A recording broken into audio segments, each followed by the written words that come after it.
Assalamualaikum warahmatullahi wabarakatuh. Salam sejahtera untuk kita semua. Dalam rangka mengikuti sertifikasi dosen gelombang 1 yang diselenggarakan oleh Kemdikti Saintek tahun 2025, perkenalkan saya Salmi SSI M. Biomed, merupakan dosen tetap program studi kedokteran Fakultas Kedokteran dan Ilmu Kesehatan Universitas Bangka Belitung. Saya memiliki latar belakang keilmuan ilmu biomedik dengan peminatan biokimia. Saya juga tergabung dalam organisasi keilmuan Persatuan Biokimia dan Biologi Molekuler Indonesia. Hal inilah yang melandasi kontribusi saya dalam Tridharma Perguruan Tinggi di bidang pengajaran di Prodi Kedokteran FKIK UBB. Prodi Kedokteran FKIK UBB menerapkan sistem pembelajaran sistem blok, di mana materi pembelajaran dikelompokkan dalam blok-blok tematik dan mahasiswa mempelajari sistem tubuh secara terintegrasi. Ilmu biokimia sebagai ilmu dasar terintegrasi pada berbagai blok dan disampaikan di setiap awal blok yang berkaitan. Berdasarkan kurikulum program studi kedokteran FKIK UBB, biokimia disampaikan dalam beberapa blok seperti biomedik 1, biomedik 3, biomedik 5, diagnostik fisik, sistem ginjal dan saluran kemih, sistem otot dan rangka, dan sistem saluran cerna. Pada semester ini, saya berkontribusi menjadi pengampu blok biomedik 3, sistem ginjal dan saluran kemih, dan sistem otot dan rangka. Untuk memenuhi beban kerja sebagai dosen di bidang pengajaran, saya juga merupakan pengampu mata kuliah di program studi biologi Universitas Bangka Belitung. Adapun mata kuliah yang saya ampu yaitu mata kuliah biokimia, biologi sel dan molekuler, genetika, teknik laboratorium, bioinformatika, biostatistik, dan rekayasa genetika yang tersebar baik pada semester genap maupun semester ganjil. Pada kesempatan kali ini, saya akan memaparkan salah satu blok yang menjadi pengampu di semester genap tahun ajaran 2024 dan 2025 di program studi kedokteran. Blok yang dimaksud adalah blok sistem otot dan rangka. Blok dengan kode KPS 214 ini merupakan blok wajib bagi mahasiswa kedokteran dengan beban sebesar 3 SKS. Blok ini membahas berbagai penerapan konsep dasar biokimia, anatomi, fisiologis dalam menjelaskan sistem otot dan rangka untuk mengidentifikasi berbagai kelainan pada sistem otot dan rangka. Berbagai kelainan ini dibahas secara komprehensif dimulai dari definisi, epidemiologi, etiologi, faktor resiko, manifestasi klinis atau fisiologi, diagnosis dan diagnosis banding, tata laksana hingga edukasi dan pencegahan. Blok ini juga membahas berbagai aspek functional medicine dalam kinesiologi, biomekanika, dan bioenergetika. Mahasiswa yang berhasil menguasai blok ini diharapkan dapat mengaplikasikan konsep tersebut dalam mengenali kelainan pada sistem otot dan rangka sehingga terampil dalam menegakkan diagnosis suatu penyakit dan dengan dibantu oleh hasil pemeriksaan penunjang yang tepat sesuai dengan SKDI tahun 2012. Perkuliahan pada sistem otot dan rangka diselenggarakan menggunakan kombinasi metode pembelajaran seperti kuliah terintegrasi atau integrated teaching, kemudian tutorial dengan pendekatan problem based learning dan skill lab. Kuliah terintegrasi atau integrated teaching dilakukan untuk meningkatkan pemahaman konseptual mahasiswa terhadap teori. Tutorial dengan pendekatan problem based learning diselenggarakan guna meningkatkan kemampuan berpikir kritis mahasiswa, pemecahan masalah, dan kemampuan belajar mandiri. Di sisi lain, skill lab diselenggarakan untuk meningkatkan keterampilan klinis mahasiswa kedokteran dengan berbagai media seperti manekin, pentem, kemudian pasien simulasi, serta peralatan audiovisual. Capaian pembelajaran lulusan yang diharapkan tercapai pada pelaksanaan blok otot dan rangka ini meliputi aspek sikap pada poin 8 dan 9, aspek pengetahuan pada poin 6, 8, 10, 18, dan 28, aspek keterampilan umum pada poin 2, 3, dan 5, serta keterampilan khusus pada poin 10, 13, 16, dan 19. Capaian pembelajaran blok pada sistem otot dan rangka diantaranya adalah: yang pertama, mahasiswa mampu menganalisis berbagai kondisi dengan melibatkan konsep dasar biokimia, anatomi, dan fisiologis sistem otot dan rangka untuk mengidentifikasi berbagai kelainan sistem otot dan rangka. Yang kedua, mahasiswa mampu menjelaskan berbagai penilaian atau asesmen laboratorium untuk mendukung diagnosis kelainan sistem otot dan rangka. Yang ketiga, mahasiswa mampu menegakkan diagnosis penyakit yang berkaitan dengan gangguan sistem otot dan rangka. Yang keempat, mahasiswa mampu menjelaskan aspek nutrisi, farmasi, dan rehabilitasi pada gangguan sistem otot dan rangka. Yang kelima, mahasiswa mampu menjelaskan aspek fungsional medicine pada sistem otot dan rangka.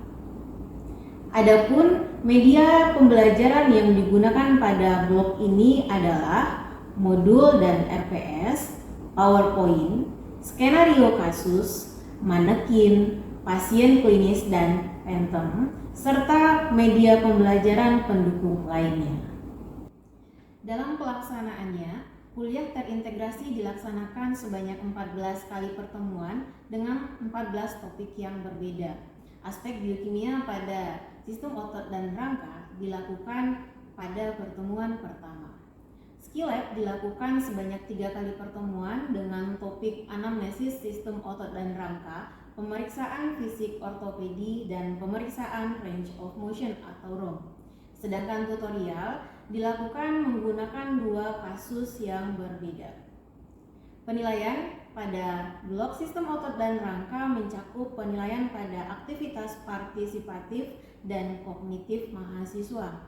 Komponen evaluasi pada aktivitas partisipatif meliputi komponen proses skill lab, tutorial, dan plenum.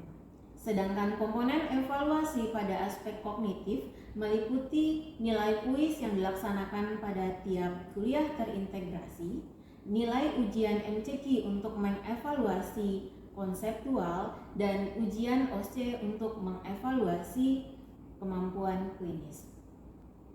Penilaian dilakukan secara objektif. Aktivitas partisipatif dan ujian OC dinilai menggunakan rubrik yang jelas dan terukur, sedangkan penilaian pada ujian MCQ dan kuis dinilai berdasarkan kemampuan mahasiswa menjawab dengan benar. Hasil evaluasi saya sampaikan kembali kepada mahasiswa sebagai bagian dari proses umpan balik untuk meningkatkan kualitas pembelajaran. Mahasiswa juga dilibatkan untuk menilai atau mengevaluasi proses pelaksanaan blok melalui pengisian kuesioner yang dilaksanakan pada akhir ujian MCQ. Adapun referensi yang digunakan pada blok sistem otot dan rangka ini terdiri atas textbook baik dalam fisik maupun digital serta jurnal-jurnal yang berkaitan. Baik, untuk tahap selanjutnya mari kita saksikan bersama video pembelajaran sebagai bentuk unjuk kerja pada sistem otot dan rangka pertemuan pertama dengan topik aspek biokimia pada sistem otot dan rangka atau muskuloskeletal. Oke, baik, sebelum kita mulai perkuliahan, silakan untuk terlebih dahulu mengisi absensi yang sudah saya tentukan.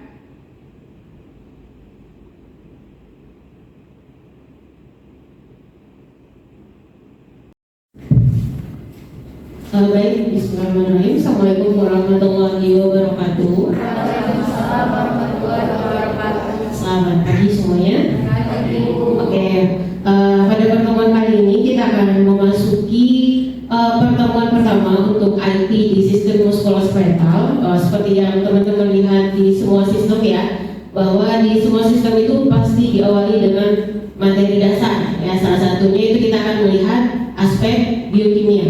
Nah, mungkin selanjutnya kita akan masuk ke aspek fisiologisnya, baru kalian nanti akan belajar berbagai aspek atau fisiologis. Nah, pada pertemuan pertama untuk sistem muskuloskeletal ini kita akan melihat beberapa aspek dalam sistem muskuloskeletal. Jadi yang pertama akan kita pelajari itu adalah organisasi sel, mungkin ini lebih ke fungsi fisiologis atau anatominya. Kemudian dari sisi biokimia kita akan lebih banyak membahas tentang metabolismenya.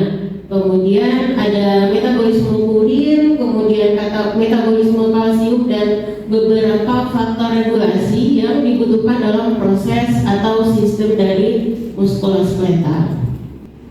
Kita beranjak ke aspek biokimianya. Jadi kalau bahas aspek biokimia mungkin pada blok 4 ya, kita sudah membahas berbagai macam jalur metabolisme. Dimana kalau kita kemarin itu bahasnya tanpa membedakan ini di sistem mana, atau ini di jaringan mana, atau di sel yang mana. Jadi kita membahas secara global.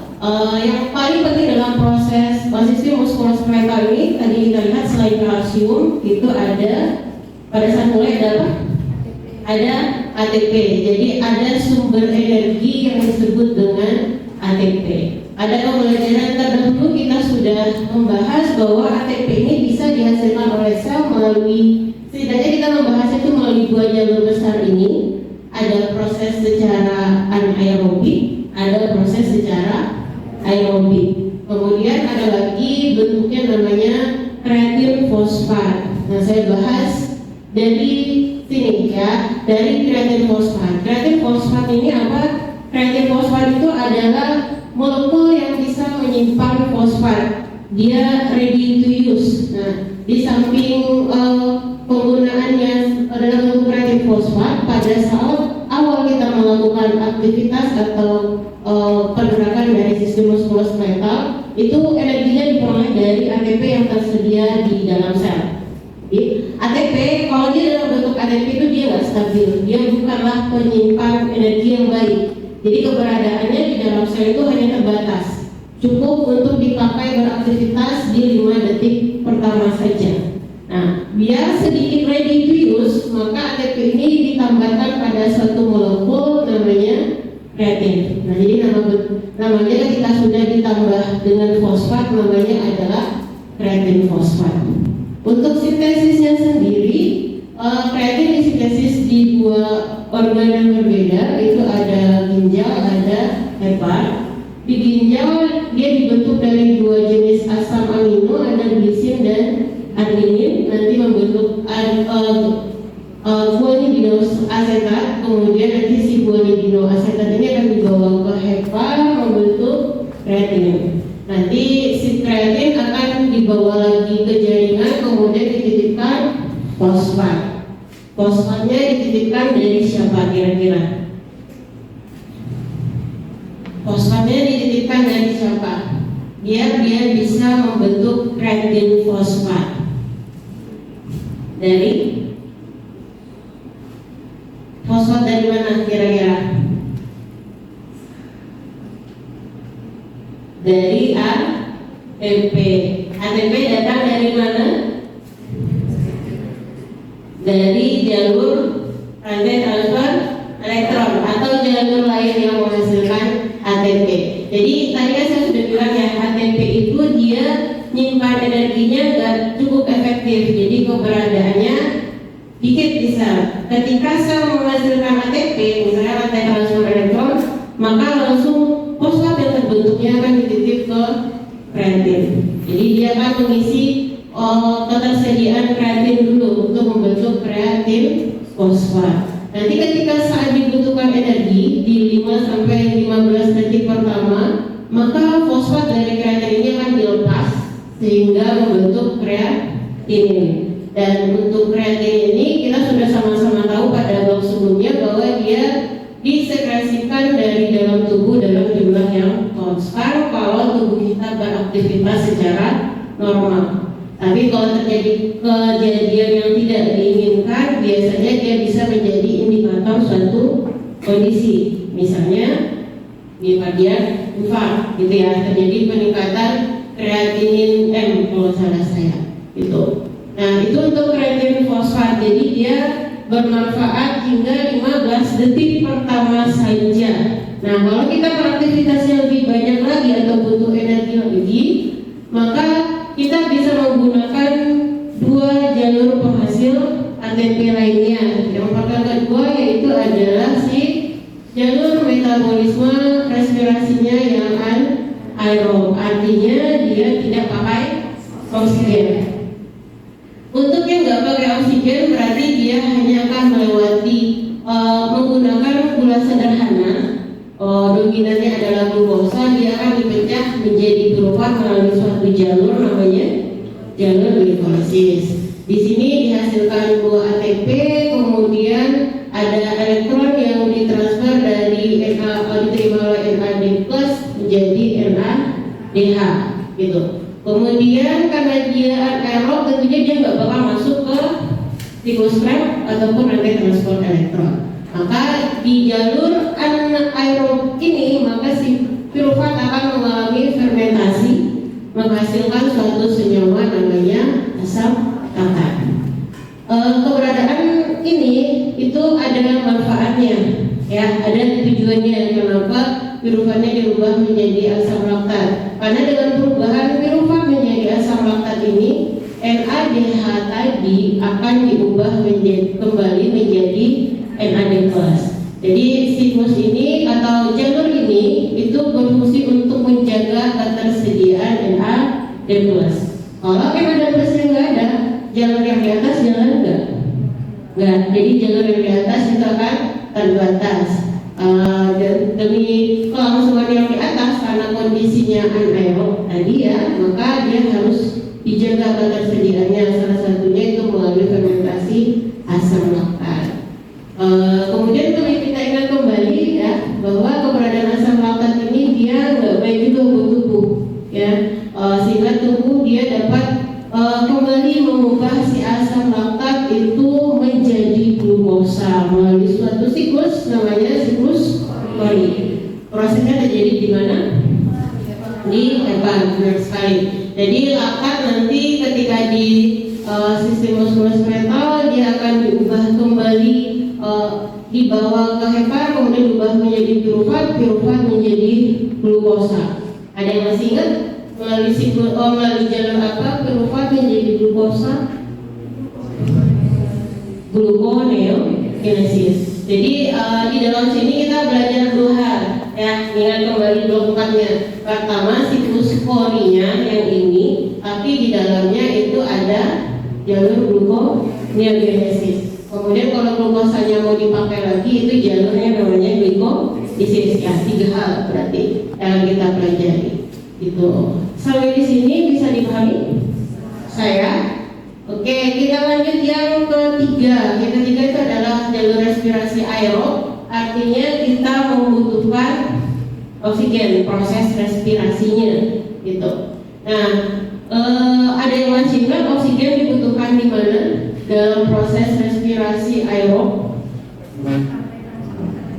Rantai transport elektron. Jadi untuk memasuki respirasi aerob sebenarnya ada 2 tahapan yang perlu dilewati.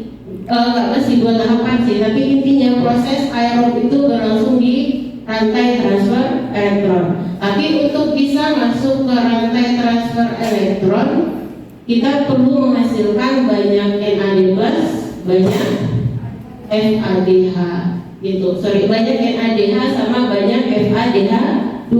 Dan itu prosesnya dihasilkan di mana? NADH dan FADH itu dihasilkan di glikolisis. Ada nggak FADH? Nggak ada. Di mana lagi? Di siklus Krebs gitu. Ada lagi nggak tempat lain? Kalau kita menghasilkannya dari lemak, ada nggak tempat menghasilkan NADH-nya? Lemak bisa dihasilkan untuk sebagai sumber ATP nggak? Bisa. Oke, berarti lemak perlu masuk ke siklus Krebs sama si rantai transfer elektron. Awal mula siklus Krebs awalnya apa? Asetil OA. Tapi kita punyanya lemak. Berarti ada suatu proses mengubah lemak biar ujungnya menjadi asetil OA. Apa kira-kira? Ada namanya beta oksidasi. Ya. Sampai di sini ada yang ingin ditanyakan? Bisa dipahami? Bisa. Oke, kita masuk ke berikutnya. Jadi kita dari tadi membahas jalur-jalur yang tujuan kita adalah untuk menghasilkan ATP. Nah, kita lihat lebih detail karena ini aspek biokimia, berarti kan kita lihat lebih detail biokimia seperti apa, gitu ya. Jadi ATP itu adalah satuan mata uang untuk energi. Kenapa? Karena dari pelepasan satu molekul fosfat itu akan dihasilkan energi. Kalau dilihat dari jalurnya, tipe reaksinya itu adalah eksergonik atau endergonik kira-kira kalau yang menghasilkan energi. Eksergonik, jadi pelepasan energi ke lingkungan, di mana pelepasan satu fosfat ini dihasilkan 30,5 kJ per mol. Itu jumlah yang dilepaskan ketika pelepasan fosfat pertama dan fosfat kedua. Dan untuk fosfat ketiga itu biasanya energinya jauh lebih sedikit, yaitu sekitar 14,2 kJ per mol. Nah, dalam tubuh yang banyak terjadi itu adalah pelepasan dari 3 menjadi 2 dan dari 2 menjadi 1 gitu. Jadi nggak dihabiskan semua fosfatnya, karena yang terakhir ini energi yang dihasilkannya nggak banyak-banyak amat. Biasanya kalau sudah menjadi 1, maka dia akan dirombak kembali menjadi bentuk trifosfat. Nah, untuk secara struktural bisa dilihat tadi ya, ada basa nitrogen. Jadi ini adalah suatu nukleotida. Kemudian ada ribosa, ada trifosfat. Dari mana gula datangnya? Kalau di sini ada gulanya, gula ribosa. Mungkin kita bisa ingat kembali, kita sudah pernah belajar itu ada jalur namanya jalur pentosa fosfat. Ya, salah satu produknya itu ada ribosa 5 fosfat. Maka inilah dimanfaatkan untuk sintesis ribosa pada struktur ATP. Kemudian untuk fosfatnya berarti fosfat yang diserap secara inorganik, ya, karena ini senyawa inorganik. Kemudian untuk yang basa nitrogennya ini sebenarnya asal muasalnya juga dari jalur pentosa fosfat, ya, tetap dari jalur ribosa 5 fosfat. Kemudian untuk yang basa nitrogen, kalau kita melihat kembali ke nukleotida, ini kelompoknya adalah kelompok purin. Jadi ada 2 purin yang dihasilkan sebagai sumber energi di dalam tubuh. Ada siapa lagi selain ATP? Purin itu ada adenin dan guanin. Nah, yang guanin dihasilkan di mana? Adenin ATP, guanin berarti GTP. Dihasilkan di jalur mana? Jalur sintesis purin sebagai sumber energi. Berarti dia dipakai untuk melepaskan fosfat lagi. Di jalur yang mana kira-kira?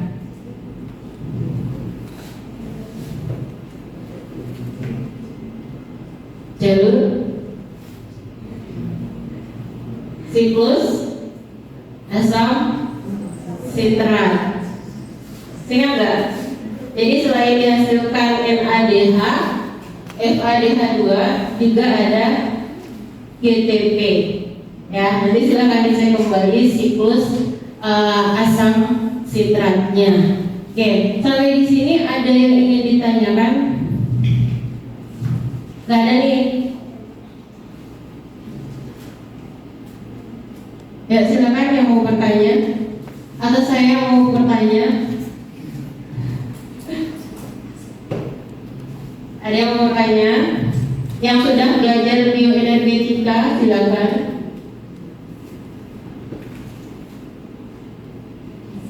Silakan.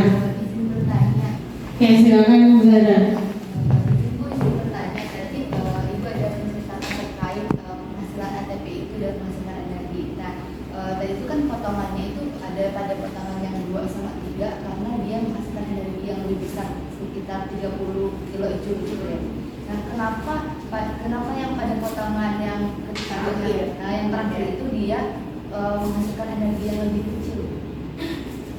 Oke, bagus sekali pertanyaannya. Jadi tadi saya bilang pemotongan pertama, pemotongan kedua itu ATP-nya gede, ya sekitar 30,5 kJ per mol. Yang kedua pun 30,5 kJ per mol. Dan terakhir cuma 14,2. Jadi energi yang dihasilkan itu sangat dipengaruhi di mana ikatan yang dilepasnya. Ketika pemotongannya terjadi di sini, maka area di sekitarnya itu masih ada yang bermuatan sehingga energinya lebih besar. Kayak di sini dipotong di sini ada fosfat sini yang PO4 minus fosfat kan, gitu. Nah di sini dipotong lagi masih ada sisanya PO4 min, gitu. Berarti masih muatan negatif. Sedangkan kalau potong sini sisanya apa? Sisanya adalah struktur yang netral, gitu, sehingga energi yang dihasilkannya jauh lebih sedikit, gitu. Jadi tergantung dengan posisi ikatan yang dipotongnya, gitu. Bisa dipahami? Bisa. Oke, mungkin untuk perkuliahan hari ini kita cukupkan sampai di sini. Saya ucapkan terima kasih yang sudah mengikuti.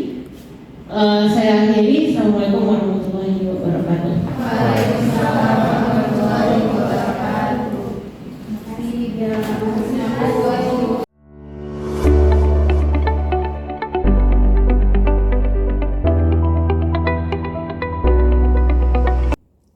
Demikian video rekaman proses pembelajaran pada blok sistem otot dan rangka dengan topik aspek biokimia pada sistem otot dan rangka atau muskuloskeletal pada program studi kedokteran, Fakultas Kedokteran dan Ilmu Kesehatan Universitas Bangka Belitung.